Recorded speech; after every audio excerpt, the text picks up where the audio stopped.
Please.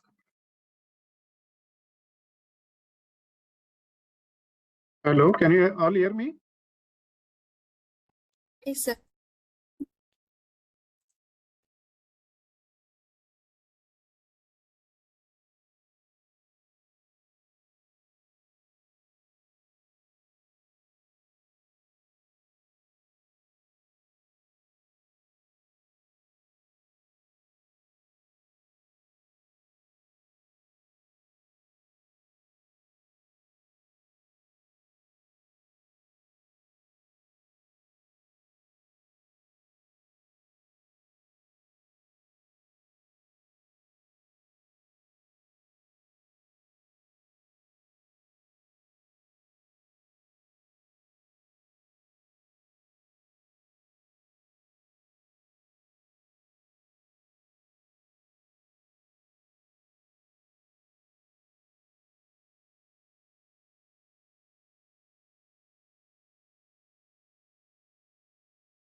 Professor Anant, can you hear me? Yes, good morning. I can hear. I'm just trying to start my video. If it doesn't work here, I'll log in from another device. Is it? Morning, sir. Good morning, Professor Mulidharan. I am now speaking from a new home. Very nice. Congratulations. We'll visit one time there. I come there thrice a week. Today also I have a class. I'll come around Okay. 4 o'clock. Professor Anant, could you able to resolve that, or you need any help from here? From another main device, my desktop. Chaitra, can you just look at it, Swarup, whether he has made us a co-host so that he can access the video and other things?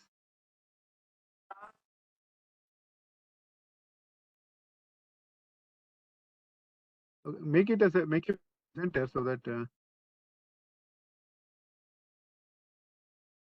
Okay. No, I think the problem is with my video thing. It is not accessing camera. I'll try from my other device. Oh, okay, sure, please. And then I'll just share the screen and ask you. So no problem. And meantime, we have some formalities. We will just use some few slides to share about this the talk. Then after that, you can share. First, we'll try whether you can share the slides and other things. After that, we'll. Otherwise, I'll mail my slide to you just in case. That is also fine. Yes, that is also fine. But send it to. I'll put it in the WhatsApp you sent to my Google account. So. I think I've logged in from the other device. Okay.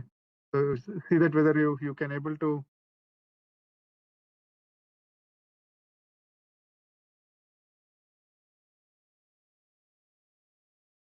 Can you see now? Yes, we can. Yes, it got stopped now. Maybe we for a few seconds we could able to see you. Okay. Why is it not coming?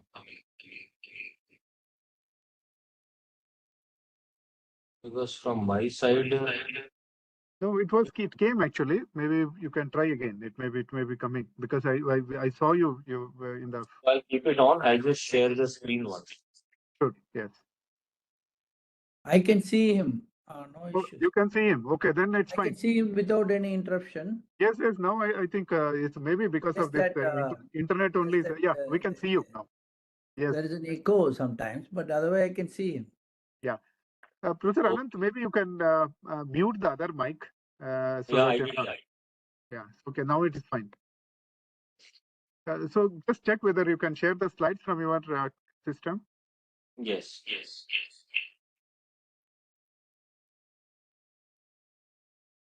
The echo is still there. I think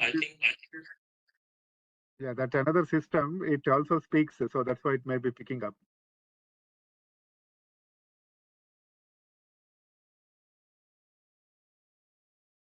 now it should be fine. The echo should have gone. Yes, now it's perfectly.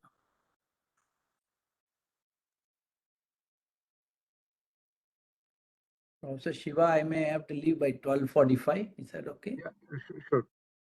Yeah. I think Professor Anant, I just wanted to introduce Professor Muralidharan. He is a emeritus professor now. He is also one of the person worked extensively on this water and health at IIT Madras. Okay. Nice to meet you, sir. Good morning. Thank you. Morning.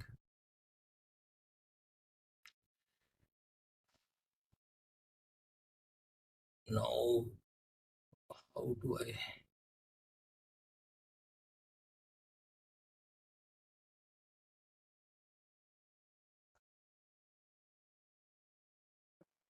So can you share your slides? We will just see that one. There is a third button from the bottom, so you can just click on that one. Share content. Then you can allow your entire screen to be shared. Then you can operate it. Which one? Yeah, there is a third button. The one which says share. Yeah. So. Yes, correct. You just click on just that. trying. Again, the thing is, I'm not getting that PPT to select. I'm just seeing where is that. No, you can share the entire screen, maybe in the beginning. Then you will get an idea that then it automatically takes. Okay.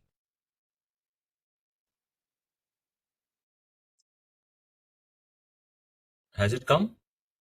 It's coming. Now you open the. We can see your computer. Now you can open your presentation. It's already open. Yeah, it's already open. Then what we are seeing now in your window with the file manager. So maybe you can. Yeah. So maybe you can just open the presentation. I did that. I did that, but I don't think it's coming. No. It is not yet come.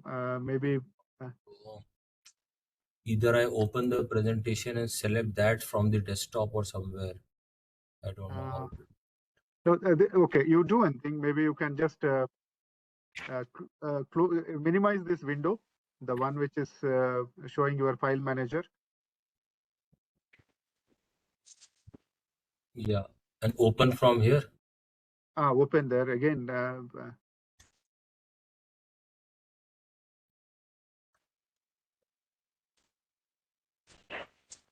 Is it coming now? Not yet. Not Just do one thing. You close everything and we will restart. Maybe you can just reopen the file manager and open the your presentation. I'll stop sharing from here. Sure. If I want to share something, but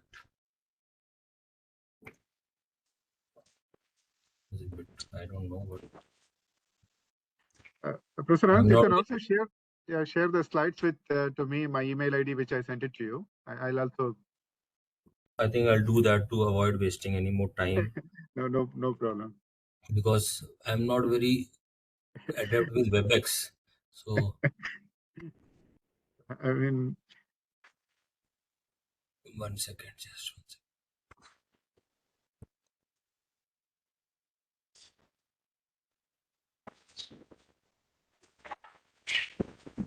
So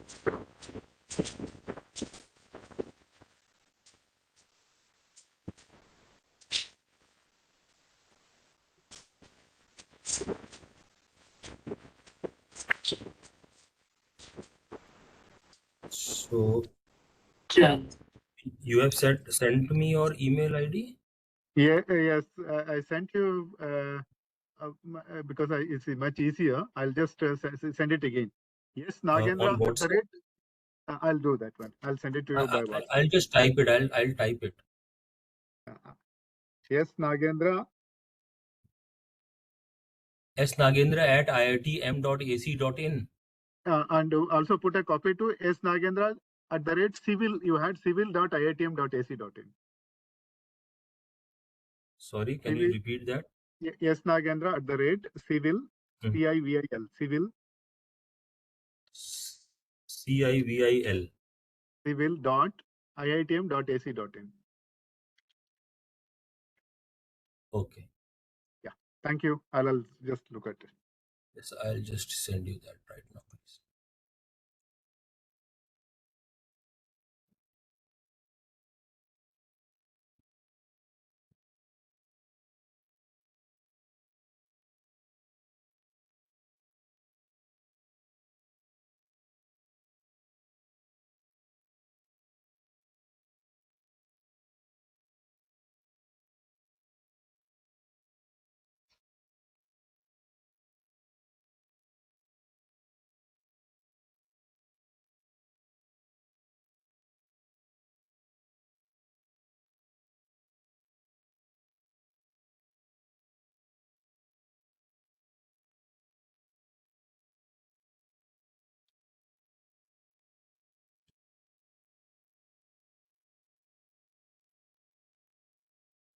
I've just sent you just now.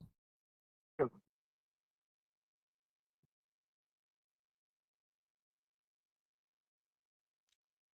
What I'll do is I'll copy this to my desktop and then I'll share. Yeah, you can. Yeah.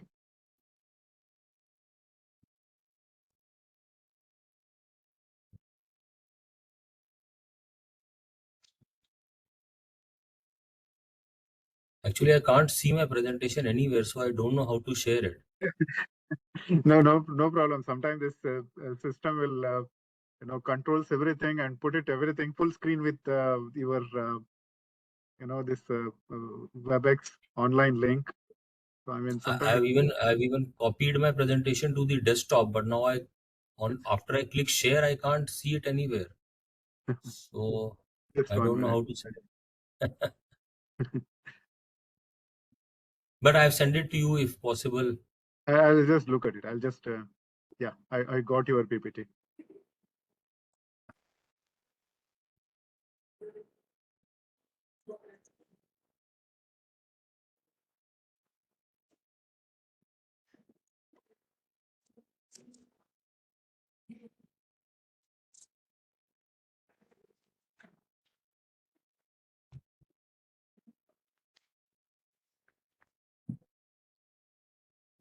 Hello, Mahesh. Good morning. Hi.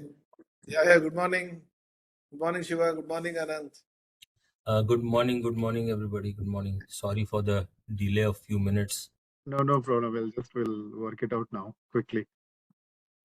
Yeah. Yeah. So Dr. Mahesh, we are meeting tonight also. Yes.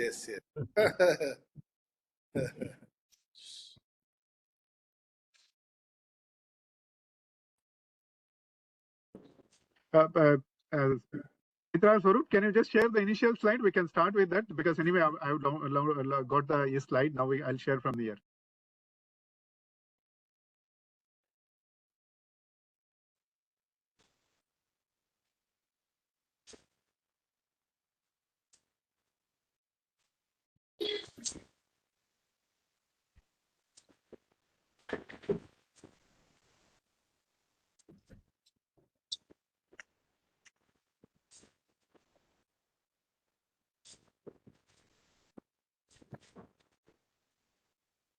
Okay, very good afternoon to all of you. And first of all, I welcome Professor Anant for this today's talk. And I also welcome all the participants for Air Quality Management lecture series. And this is the 47th month Air Quality Management lecture series, which we started about 2020. Go to the next slide.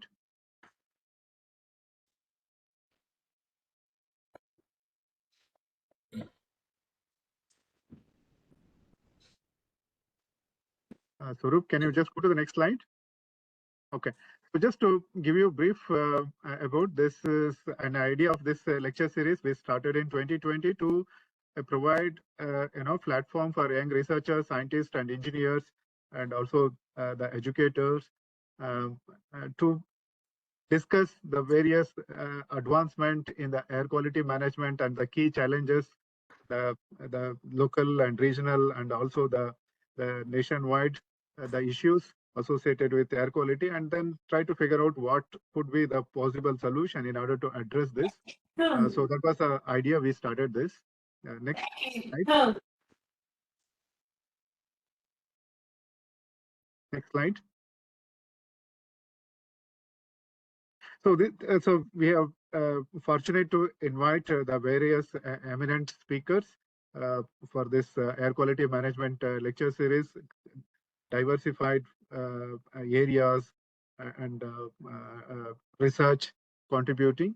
And today we have a lecture given by Professor Anant Mohan, and he is a professor and head in Pulmonary department at All India Institute of Medical Science, New Delhi. Now I'll request Lakshmi Mohan to introduce Professor Anant. Good afternoon, everyone. For the Air Quality Management lecture series in August, we have an excellent speaker, Dr. Anant Mohan, Professor and Head of Department of Pulmonary, Critical Care and Sleep Medicine at the All India Institute of Medical Sciences, New Delhi. Dr. Mohan is the recipient of the UK Commonwealth Fellowship in Chest Medicine and Interventional Pulmonology in 2008-2009. He also received the prestigious Visiting Professor Award by the French Institute in India for Louis Pradel Hospital, Lyon, France, in December 2023. In addition, he was awarded a Visiting Professorship in Respiratory Medicine at the University College London in 2003. He is Chief Investigator and Co-Investigator of several international collaborative and extramural projects funded by the ICMR, DBT, UGC, and European Union, and has more than 300 international and national publications in peer-reviewed journals related to various respiratory diseases. His clinical and research interests include lung cancer, interventional pulmonology, COPD, and lung transplant. He is the Chief Investigator of the ICMR Center for Advanced Research and Excellence in the field of breathonomics in respiratory diseases that aims to evaluate the role of exhaled breath in common disorders such as TB, lung cancer, sarcoidosis, asthma, and COPD. Today's talk is titled Air Pollution and Health Effects. The talk will outline the burden of air pollution on national and international scales, addressing its key causes. It will highlight the components of poor air quality and identify at-risk populations such as children, the elderly, and those with pre-existing health conditions. The talk will further explore the health effects of air pollution on major body systems and organs, linking it to respiratory, cardiovascular, and neurological diseases. Finally, mitigation strategies and practical remedies to reduce air pollution and its adverse health effects will be discussed. We welcome you, sir, for the talk. Okay, thank you very much. Okay, Professor Anant, I will going to share the slides, and just please feel free to tell that go to the next slide. Thank you for that.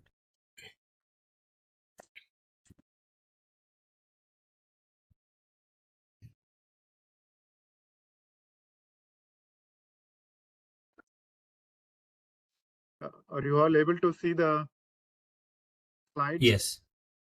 Okay, Yes, I'll go to presentation mode.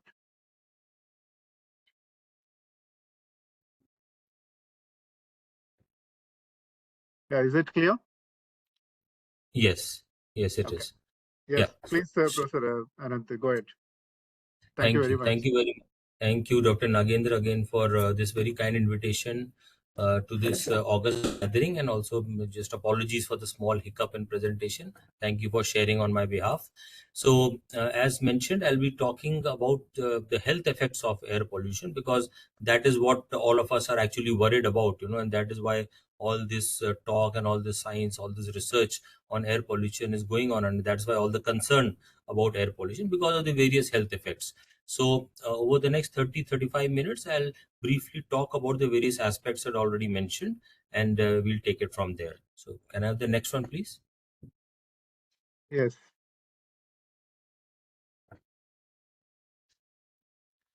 So quickly, a very simplistic definition of air pollution and air pollutant to start off. So air pollution is basically contamination of the air by any noxious gases or particles of solid or liquid nature, which are particulates in concentration that are actually dangerous to health. So that is air pollution generally, and a pollutant may be any solid, liquid, or a gaseous substance in the atmosphere in concentrations that may be injurious to the human beings or any other living creatures or plants or property in the or environment in the world across. Next, please.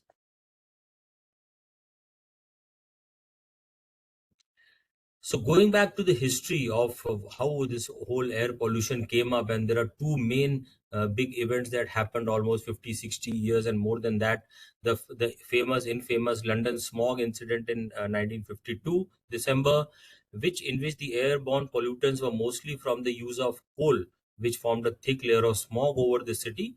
And over a very short period of time, there were more than 12,000 deaths because of this reason in London alone. And that led to a massive revolution and massive change over there, and you can see that over a period of next couple of years everything changed, and now everything is the environment is pretty good out there.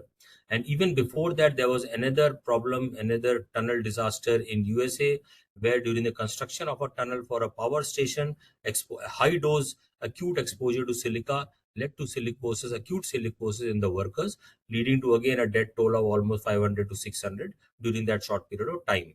So these were just some of the acute incidents which happened, which gained widespread kind of publicity, and they also laid the foundation for checking and mitigation processes. Next, please. So what is the burden of air pollution related deaths across the world? How big is the problem? And in this global map, you can see that all the dense orange and the red areas are the ones which are more at risk. They have higher death rates from air pollution. This data is around 5-6 years ago. And as you can see, the most of South Africa, the most of Asia, and most around the tropical belts of of Africa's and Asia is most severely affected as far as death related to air pollution is concerned. So this is something that we see, and mostly the Americas, the North America and the Australia is relatively much better. Next, please. Now, the most important component of air pollution is the particulate matter 2.5, and we'll come to that in some time as well. But you can see the global distribution of this PM 2.5 is also very closely mirroring the previous slide of mortality and deaths. So you can see this whole red and yellow area, orange area is all in the tropical belt of Africa and Asia.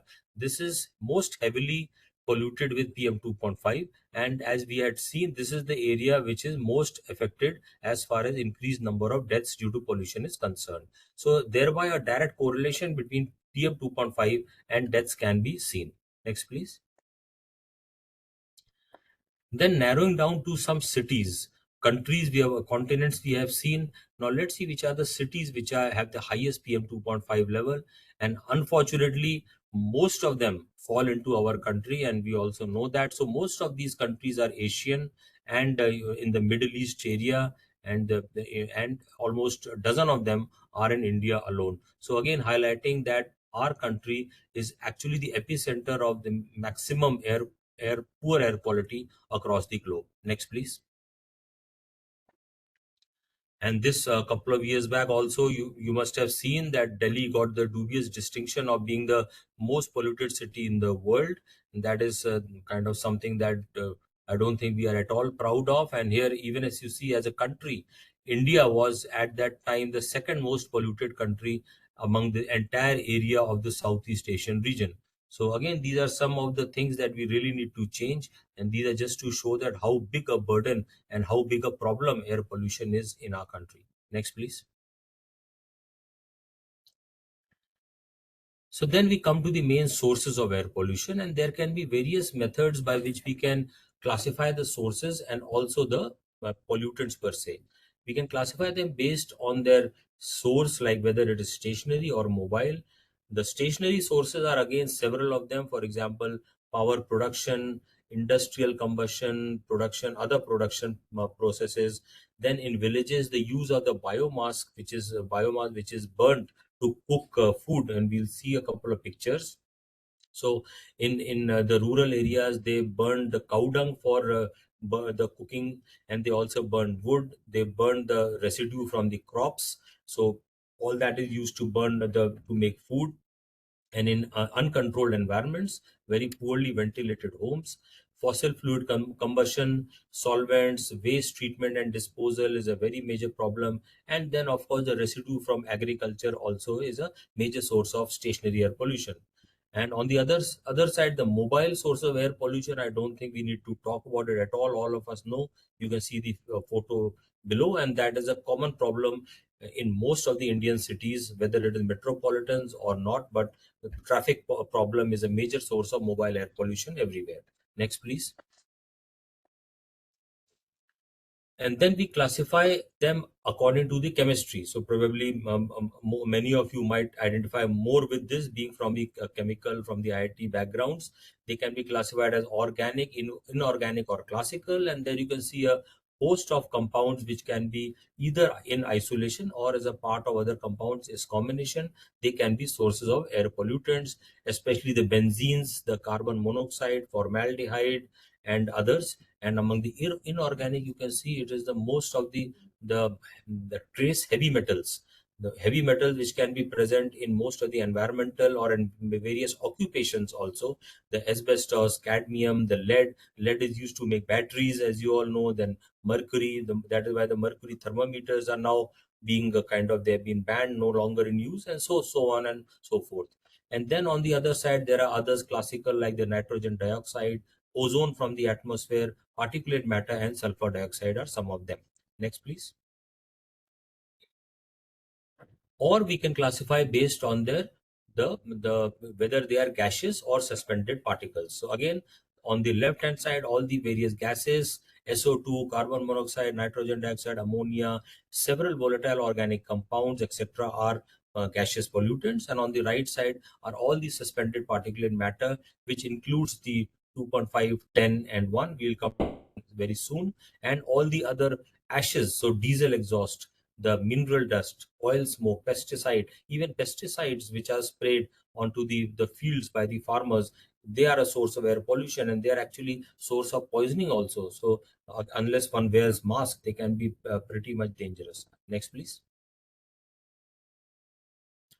A word about indoor air pollution is now more and more awareness is being created about this, and this is as big, if not a bigger problem of air pollution and health consequences.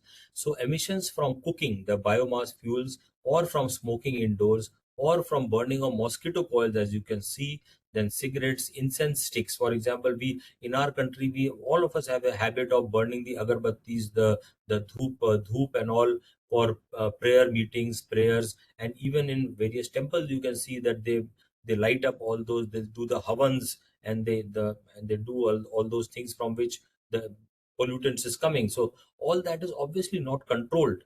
The quality of those things which are being burnt is not controlled. We don't know what is there in all that. Then bursting of firecrackers, we don't know, it is made about hundreds of chemicals. Then the allergens from dust mites, cockroaches, fungi, pollens, various pets and rodents, all these in some way or the other contribute to indoor air pollution, which also has serious health consequences. Next, please. A word about particulate matter. We keep talking about PM 2.5. So particulate matter is a complex mixture of very small particles, which may be solid or liquid droplets mixed together. They contain many components: nitrates, sulfates, organic chemicals, metals, and soil or dust, and also ash, dust, aerosol, smoke, and pollen. Next, please. So if we classify the particle size, on the left hand side, anything which is more than 10 to 15 micron actually is okay, because they do not really penetrate the airways. So they are okay, they are filtered out from the nose itself, and they are thrown out, they don't enter inside. The problem is on the right side column, where particles less than 10 microns are deposited below the larynx or the vocal cord in the throat, and then they are further subclassified. If it is say between 2.5 to 10, this deposits higher up in the tracheobronchial tree, that is in the airways on the upper part, and they may lead to several issues like bronchitis, or they may be a source of continuous coughing and other things. Anything between 0.1 to 2.5, that is the middle column, that is the one which contains most of the toxic agents, and they are the ones which can be inhaled down deep into the lower airways, where the actual gas exchange and the other important things take place. So these are probably the most dangerous sized particles which can impact human health, especially respiratory health. And something less than 0.1 is the ultra fine. They have the largest number of particles, but they remain suspended in the airstream, and they can be deposited occasionally in the alveolar walls, but they usually do not cause active disease, most as commonly as the one in the middle. Next, please. There are various indices of air pollution measurement, and I'm not going to go into the details of that, how it is measured. The air quality index, we know, is the most common and the widely used the method of measuring air pollution. And here you can see how it is kind of measured. It is in bands of 50, and there is a color coding to that. So anything below 50 is good. And as we go down the ladder and the color changes, the value increases, it becomes more and more unhealthy, and it becomes hazardous when it reaches anything beyond 300. So this is the one that we normally use. Next, please. So coming to the burden of air pollution as a risk factor for health. Now, if we talk about how it impacts the health as compared to many others, I'm sorry, this is a slightly busy slide, but if you can just click the next button, you will find out that air pollution actually comprises it is the fourth most common risk factor of global death in both males and females. So next, please. Yeah, so if you can see this red one shows the fourth commonest in both males and females. So that just shows the importance of this particular air pollution in causing disease, basically, death due to disease. Above that, you can see are the other things like for blood pressure, for other things. So there are many other causes also, but air pollution forms one of the greatest. And the bands which are the horizontal bands are the ones which are the contributants of the disease. So whether it is cardiovascular disease, respiratory disease, or a digestive disease. So in the air pollution, you can see a significant proportion is cardiovascular and respiratory. That is the majority. Next, please. And this has been seen in several large impactful publications, including the Lancet publication a couple of years back, which looked at the impact of air pollution on disease burden, deaths, life expectancy across. So this was India specific. This was the global burden of disease study and India specific. And they also kind of highlighted the same, that the air pollution has a huge burden of mortality in our country. Next, please. And this is the figures they showed, and you can see on the left side as well as the right side. So on the left side is the population weight PM2.5 concentration across these states, and on the right side is the proportion of population that use solid fuels. Solid fuels are those which cause a poor air quality in various ways. So you can see there are hardly any which are in the light blue. Most of them are in the yellow, orange, or the red areas, which mean that most of them are much beyond the normal recommended standards which have been set by the WHO. That means most of our country falls into the danger zone beyond normal levels of any kind of air pollutant. So this was also highlighted. Next, please. Who are the people at risk? Now, we have talked about the burden. There is no doubt about the burden of disease and the impact. The people at risk are unfortunately the people who are, most vulnerable to generally any disease. And on the left hand side, the bar diagram shows the deaths in almost 10 years back because of particulate matter, whether it was household pollution, Can we have the next slide, please? Next slide, please, and we'll see some red dots coming. And we'll see that household air pollution and active tobacco smoke both are contributing quite heavily to the air pollution risk. Infants and children are most commonly at risk for these, and the elderly, pregnant women, and those people who already have some heart or respiratory ailment beforehand, they are immunosuppressed, they are more prone for developing diseases. So these are the high risk group which have to be especially careful. Next, please. Yeah. So diseases affecting almost every organ have been linked to air pollution now. There have been a lot of studies, there have been a lot of research in this, and starting from birth defects, respiratory defects like chronic and acute bronchitis, various other respiratory illnesses, heart attacks, cancers, and brain damage. So most of the important organs and many more have been implicated to be involved by various kinds of air pollution risk over a period of time. Next, please. And next 2 or 3 slides, I will just name a few important diseases and the organ which are involved. So if we start from the brain, there may be dementia. Dementia means the loss of memory. There may be strokes. There may be early onset Parkinson disease. Then in the eyes, there may be, because the eyes are in direct contact with the atmosphere, conjunctivitis is very common, dry eye disease, inflammation, cataracts can happen.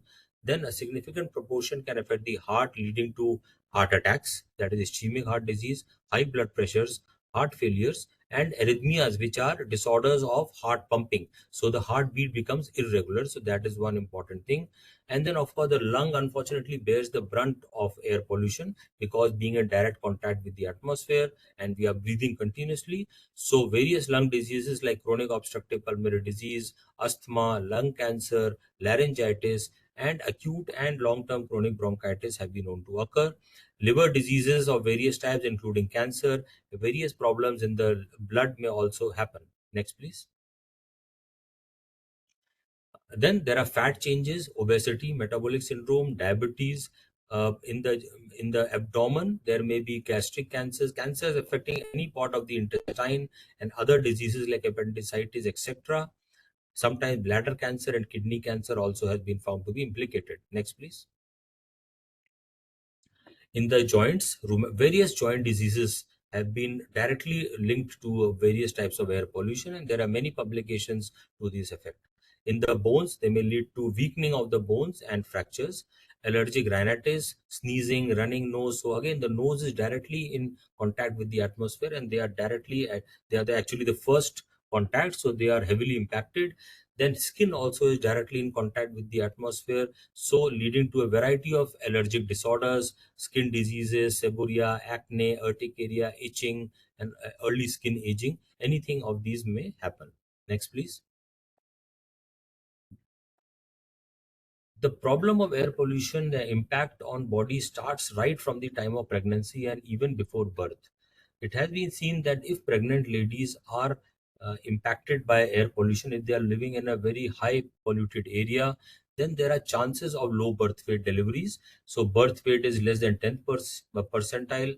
The intrauterine growth retardation, or IUGR, is much higher at risk to mothers, and even they have been stratified. So if the exposure is beyond a certain level, the chances of growth retardation in the child is more. So direct associations with the level of air pollution have also been established, and most strongest for nitrogen dioxide. Next, please. And these are others. The exposure to carbon monoxide can lead to various cardiac defects. So again, cardiac defects, low birth weight, and early deaths, and all these lead to early deaths, more diseases, poor lung growth, and all these things, they all follow once all these things happen. Next, please. So this shows how the respiratory system is affected with air pollution in different age groups. So initially in the newborn, in the 0 to 2 months and up to 2 years, is the phase of lung development, even up to 6 years actually. So in the lung development phase, the child is breathing heavily. They breathe almost double the rate of an adult. Then they go and play. They breathe 4 times more. So they take in 4 times more polluted air. It causes a variety of respiratory symptoms and illnesses. First of all, it leads to decrease in the lung development. The air pollution, that is the first and foremost. If lung development is less, everything related to that is going to be less in the future life also. Once they start going to the school, the lung volume starts increasing, but in children who are exposed to air pollution, the development of the lung volume is less. So the lungs are smaller, development is retarded, function is also retarded, leading to, as you can see, a host of diseases, including continuous coughing, bronchitis, lung function is low, there is wheezing, asthma attacks, more chances of asthma, and obviously more chances of school absences because of all these things, more chances of infections. So all these things start happening from the school going age onwards. Next, please. The symptoms are mostly upper airway. So rhinorrhea, that is running nose, feeling of obstruction of the nose, continuous coughing, feeling of wheezing, dyspnea, shortness of breath. Lower airway symptoms can be in the form of less stamina, more of cough, and whistling sound coming, especially in children, which is then translated as diagnosed as asthma. And in adults who already have some kind of a lung disease, they get aggravated again and again. They get aggravated, so it becomes difficult to control a lung disease which is already there if a person is continuously living in a polluted environment. Next, please.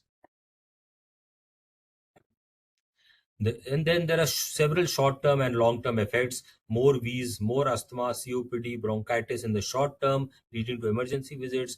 In the long term, maybe more chances of pneumonia, more chances of lung cancer, more chances of new onset development of asthma, even in later ages of life.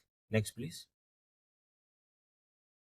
We have already seen children are more vulnerable. Why? Because their lungs are developing at that stage. They are more active. They keep playing. They're outdoors. You can't stop them from playing. And they breathe at a faster rate and at a heavier pattern that we have already talked about. Next, please. So it was seen that not just outdoor pollutants, but even indoor air pollution was associated with asthma in children. So that is why this shows that in the middle two bars, the residential bars and the village bars, these are the ones which are mostly the indoor ones. They also, the black bars and the sideways, the white bars are comparing. So the black bars are higher than the white, meaning thereby that these are the comparison of the mean NO2 or the particulate matter level in children which are asthmatic versus non-asthmatic. Asthmatic children are exposed to higher PM2.5 and higher nitric oxide even indoors as compared to non-asthmatics. Next, please. So that is what I wanted to speak. Next, please. And this was one study done almost 20 years back from Patel chest. Next, please. The conclusion will come in the next one. Yeah. And this shows that the lung function of asymptomatic non-smokers was better among residents of lower pollution zones in Delhi. So those people who were, when the lung function was done in non-smoker asymptomatic people, it was better in those who had exposure to better air quality. So worse air quality, even non-smoker asymptomatic people will have worse lung function. So that is what came out of this. Next, please. Another study which was done at AIIMS, again about 20 years back, this looked at outdoor air pollution and its correlation with emergency room visits at our hospital. Next, please. The conclusion will come now. This shows that the ambient level of pollutions were higher than the normal on most of the days over a period of more than 1 year. And the emergency room visits for respiratory illnesses increased by almost 21 to 24% during the days where the pollution level environmentally was high. So a direct correlation with environmental level of pollution with emergency room visits was seen in this study, which is a clear-cut evidence of correlation. Next, please. This shows how closely air pollution is linked to various other respiratory disease, notably COPD. I won't go into details, but on the right side, you can see that they found clearly that the prevalence of COPD is higher in those who are exposed to various pollutants. there was increase in the incidence of hospital admissions, 2.5%. Below that is about 1.5%. Below that is 4.3%. Generally, so acute COPD occurred more in those patients who were exposed to more worse environmental pollution. Next, please. Similar data is there for linking air pollution with lung cancer, and there are several studies, and the last one was the largest one, looking at 17 European cohorts, which found increased risk of lung cancer exposed to PM10 in more than 3 lakh adults where they were checked. Next, please.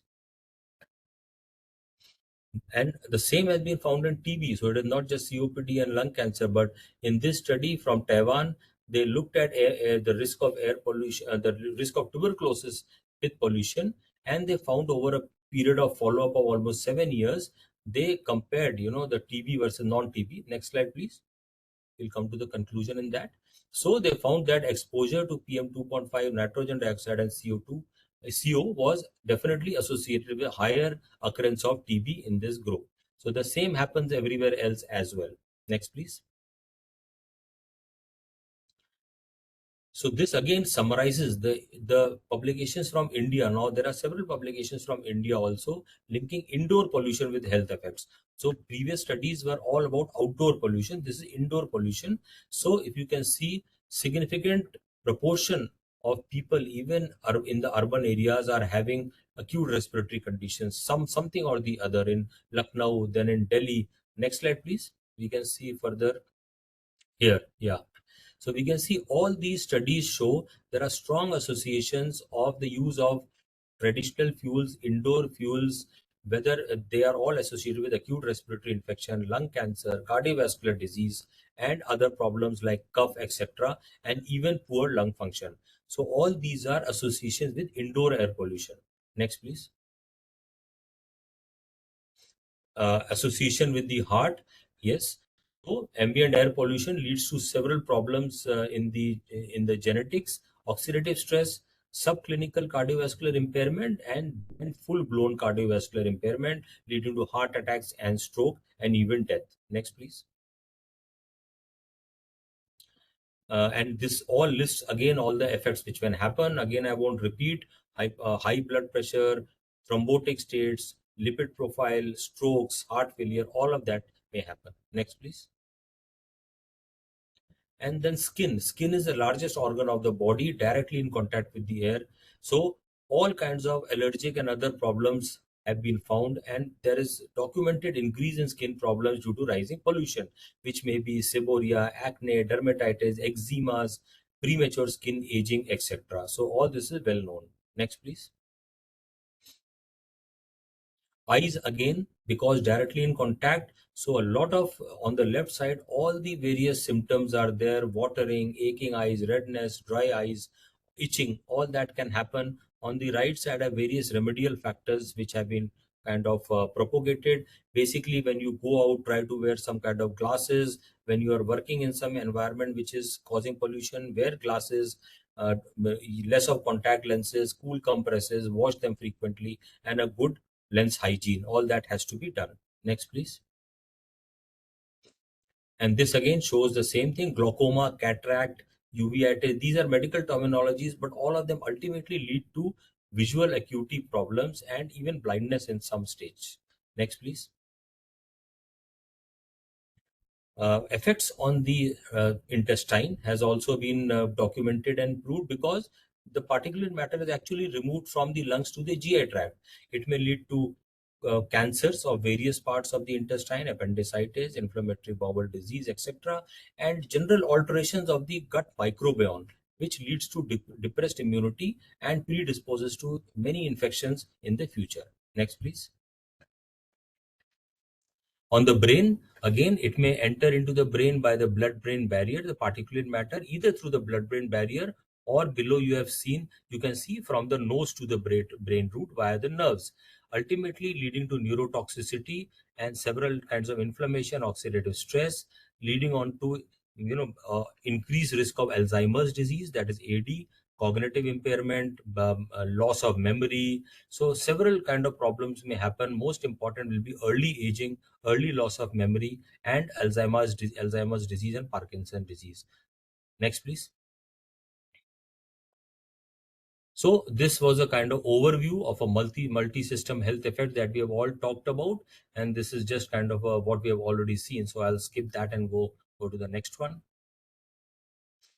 So after having looked at all the health effects of air pollution on various organs, as you can see, most of the important organs are affected in some way or the other, sometimes very seriously also.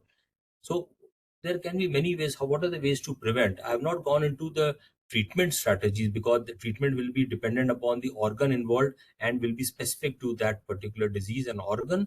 But generally, then, the preventive strategies can be of various types. It can be at an individual level or at a community level or at a legislative level.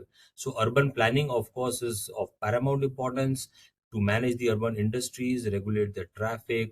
Some people advocate applying congestion charges. Obviously, cleaner fuels has to be done, and then to refine the technology of power development wherever power is being generated or machines work is so as to cause least risky waste material being kind of generated. High efficiency face masks and the use of air purifiers or cleaners also can be looked at. Next, please. So face mask is something which we can dwell upon, and as you can know, there are various types: surgical mask or N95. Now after COVID, I think everybody now knows about face mask. N95 generally is better. It works by the principle of mechanical filtration, but the problem is because it has to be very tightly fitted, it is somewhat discomforting. Not really, children obviously are not going to wear it for a long period of time, and it also needs frequent changes. It cannot be worn for many days at a stretch. Cost efficacy, because they're slightly expensive, at least 125 rupees per mask, but they are useful and they are actually recommended for the high risk groups and the high risk occupations. So somebody who's working in an area where there is expected risk of inhaling pollutants in say working in construction areas or factories where solvents or chemicals are coming, I think it makes really good sense that it should be actually made mandatory, that it should be worn in those particular groups. Next, please. The use of air purifiers or cleaners has been debatable. There are many types of it, one which are the whole house filtration, or they may be the portable air cleaners. They work on the various principles, especially the high efficiency particulate or the HEPA filters, or by means of electrostatic precipitators, ion generation, and others. Basically, the evidence for that is available to some extent for high risk persons, those who are already suffering from a significant disease like COPD, allergic rhinitis, or asthma, and those who are mostly living indoors. So there is no point using them for some time when they're indoor and then spending most of your time outdoors. It is hardly going to work. As utility for healthy people and even for asthma for that matter is not very conclusive. So maybe it can be restricted and used to those people who are predominantly going to stay indoors and those who are high risk, or those who are already having some respiratory disorder. Next, please. So lastly, this is my last slide, and this is just Dr. Mahesh is also here, and this is one study which is ongoing. I think this Dr. Mahesh is the lead PI of this. Welcome DPT project is going on, in which we are looking at longitudinal effects of air pollution exposure on lung health and growth and development of adolescents, and to look at it mostly from the urban point of view. And here what is being done, we are taking children in the school age group from 8 to 11, 8 to 12 years. We are doing their entire assessment of lung functions, looking at some various biochemical markers in nail, blood, and even in the hair, and we are following them up over a period of 3 years annually to do all these things, to see how the lung function develops and how the lung function correlates with the existing air quality at that particular time at that location where the children are staying. So this, I think, will give a good kind of longitudinal follow-up study of the impact of air pollution on the development phase of a of a person's lifespan. So this is something which is ongoing, and we'll have some results maybe by next year, and we'd like to share with you for that. So I think with this I've concluded. The next slide I think will be the conclusion slide. Yeah, so basically just to conclude that ambient air pollution is no doubt increasing at a very alarming rate. The major components are the particulate matter, ozone, lead, carbon monoxide, nitrogen dioxide, and sulfur dioxide, having a profound impact on almost all organs of the body, even of healthy people, and definitely of the people who are previously diseased.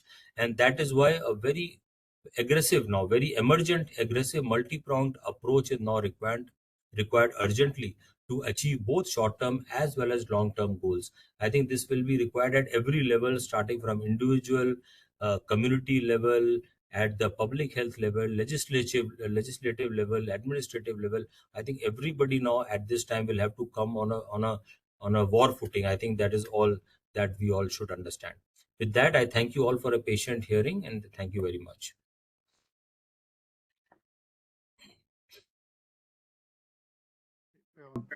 Professor Anant, thank you very much for an excellent talk. For a long time, we really understood much about what air pollutants really impacting on the health of a common man, exposing to the various types of air pollutants. Before we start discussing some of the questions, I request all of you, if you have any questions, please type your questions on a chat box so that Professor Anant can also see, and I will also going to reflect your questions. And before that, I thought maybe we will have a quick group photo. I request all of you to start your camera, and then we will have a group photo.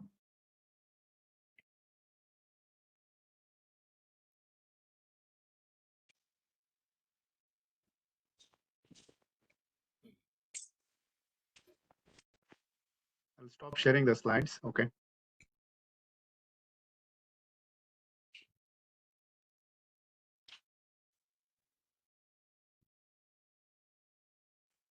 Okay, Swarup, is it ready?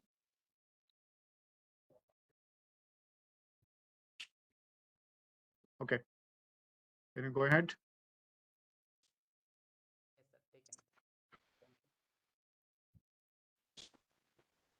Professor Anant, I think it's very nice, and just to try to see that there are many studies happening, and air pollution in particularly,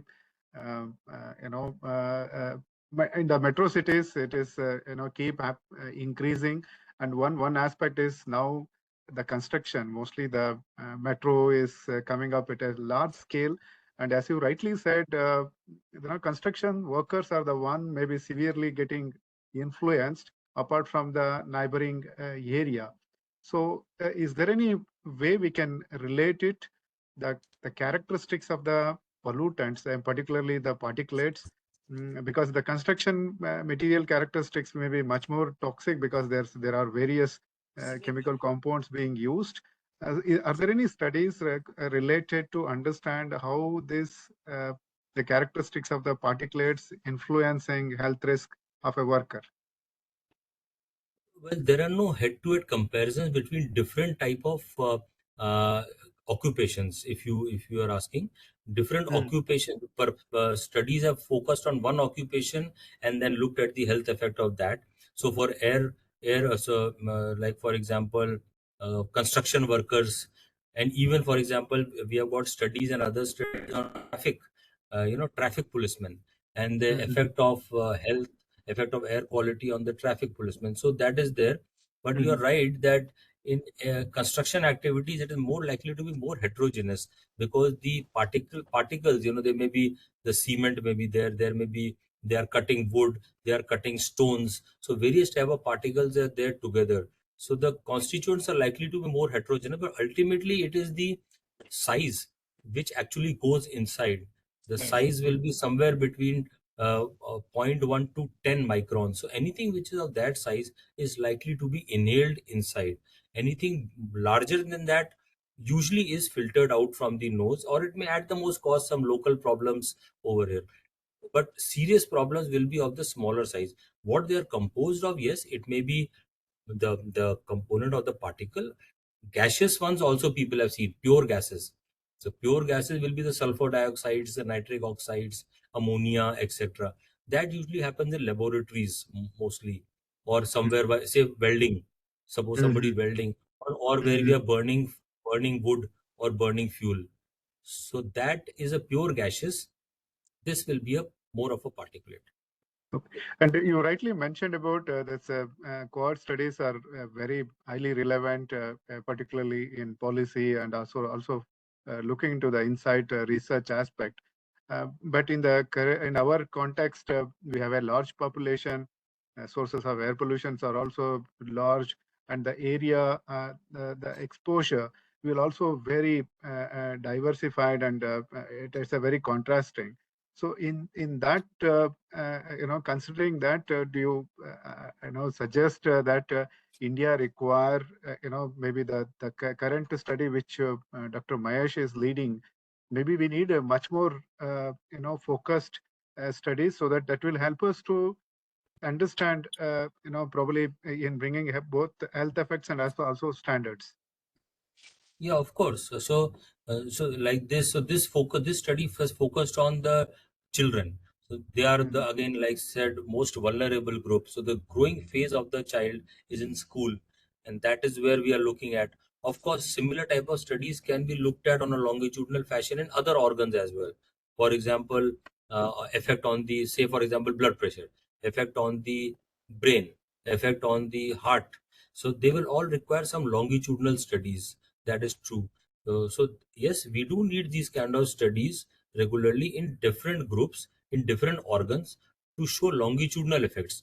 A single point effect can be okay. We have come, a person has come with a disease, and then we see, okay, what were his risk factors. But one important thing is to see longitudinally, prospectively. So that would definitely help for policy making. But apart from that, having said that, I would like now more of implementation, of the policy, because we have enough evidence of the harmful effects. Now it is time to act on those things. I think that is what we really need to work on, and I think it is up to the legislation now to, and the executive, to work on that. At an individual level, I don't see us being able to make change at a global level, isn't it? Yeah, I agree For with that, you. we need big policies, major policies. Yeah, maybe in the same line.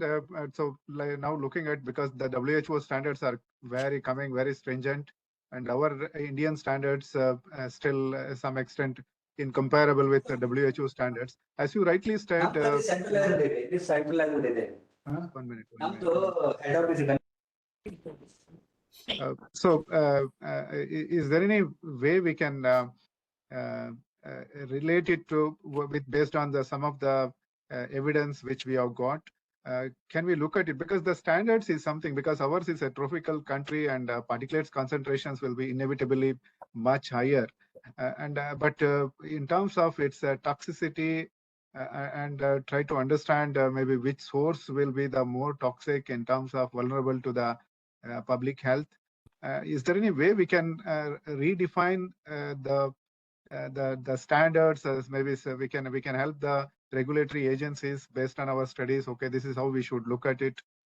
Do you have some thoughts on that direction?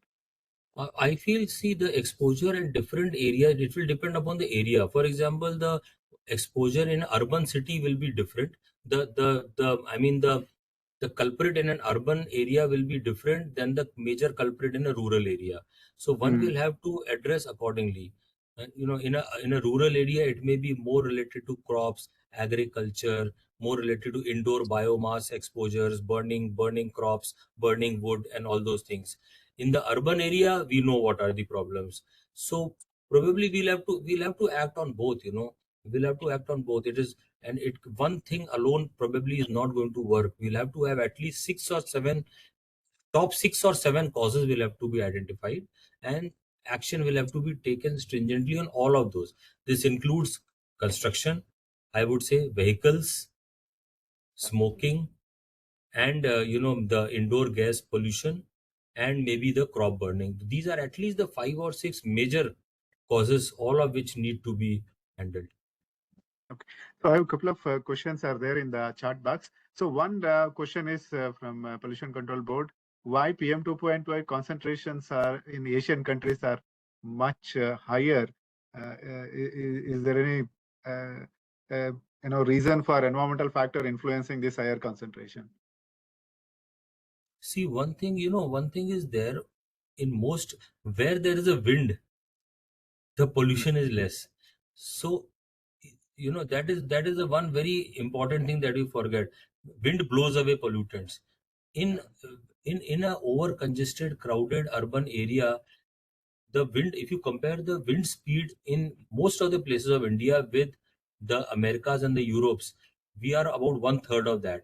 That is why it is all ambient air pollution. It doesn't blow away, it doesn't go away, it doesn't disperse. It keeps collecting, and then of course there are other problems also. So it just doesn't blow away. That is why the concentrations are high. Now, why only PM 2.5? I don't think. I mean, I'm not sure about that. I think other will also be high, but generally speaking, why it is happening is because ambient air is stationary and still. It is not getting dispersed. And that is why, when you get rainfall, you get the acid rain. So that is Okay. why probably all this happens.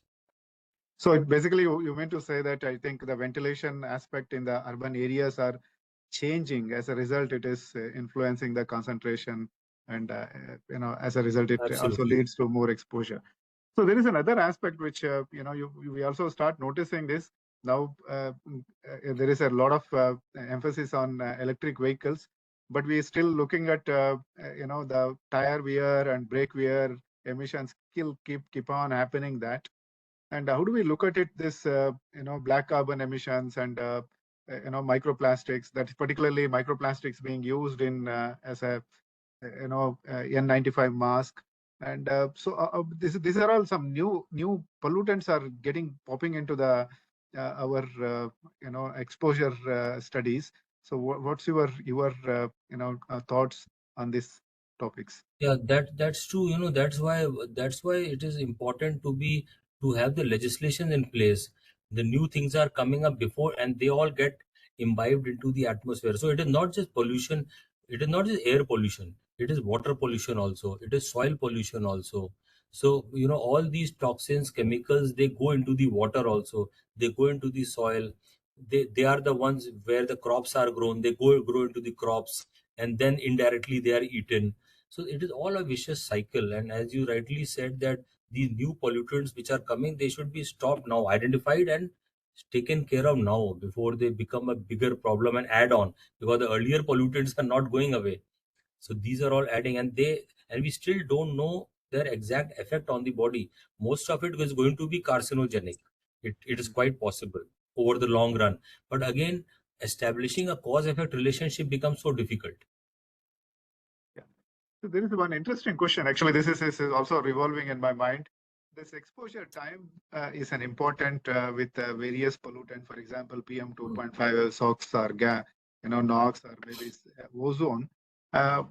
So can it possible for us to specify the exposure time, and probably that will also help public to avoid exposing quite a long time and understand what could be the kind of health effect, for example, a traffic intersection. So just people can avoid just exposing only 1 hour, maybe the rest of the time, if they are keep away, then probably they may be safe.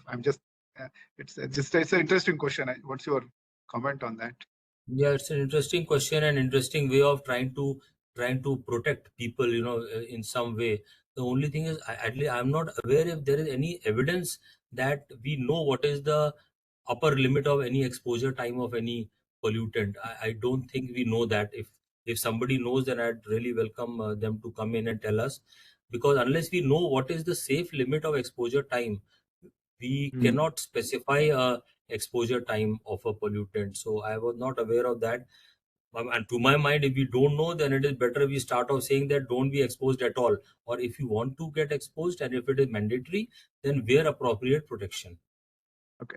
So in the same line, I was just thinking about should we not have some kind of an some dose deposition functions for different types of pollutants for different age group, or maybe for different geographical locations? So that again is kind of a, what is the pollutant exposure burden, you mean to say, to measure? Yes. Like a radiologist wears a band over here to tell what is the X-ray exposure to him, so he can monitor himself. Yeah, that's again, if possible, that would be great. That again, for example, a traffic policeman, if he is working outdoors and there is some way to measure the amount of exposure of a particular pollutant that he's exposed to over a period of time, then one can kind of go back and research that whether that amount of pollution, how harmful it is. And if it is harmful, then we can find out, okay, we can cut down. What is the level to cut it down where it can be called safe, so-called safe? So I think that can be tried, yeah.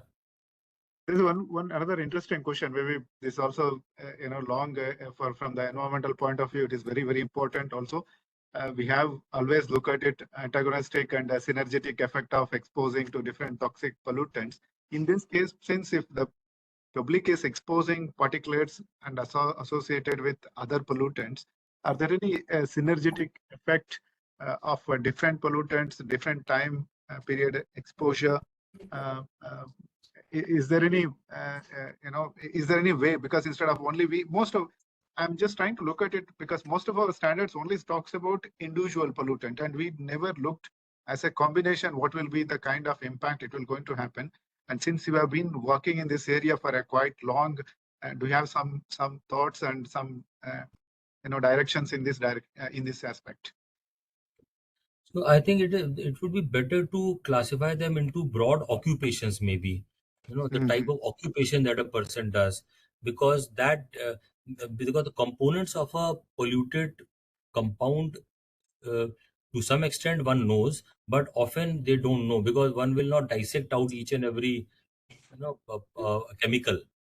It is not possible for we are talking from the layman perspective. As a layman, if somebody wants to ask us, okay, what is the thing I should be careful about, then we should say, okay, you should be careful about not going near the agarbattis, or you should be careful about not going near burning firecrackers.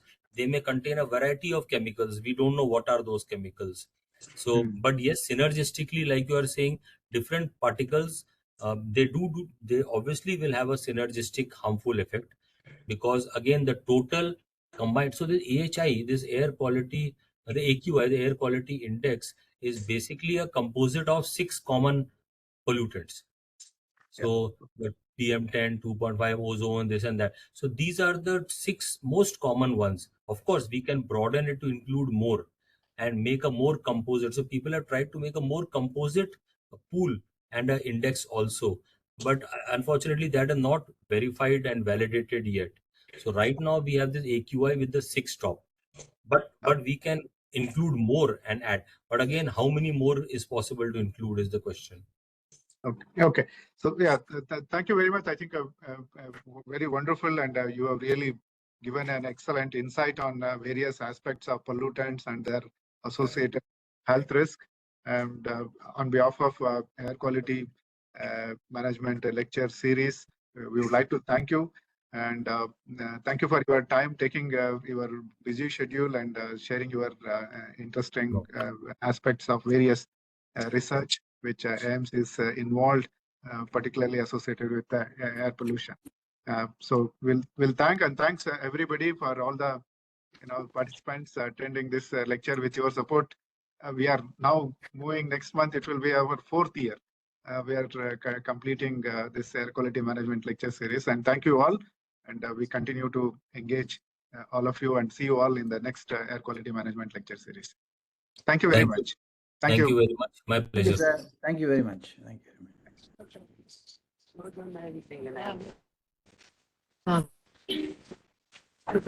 much.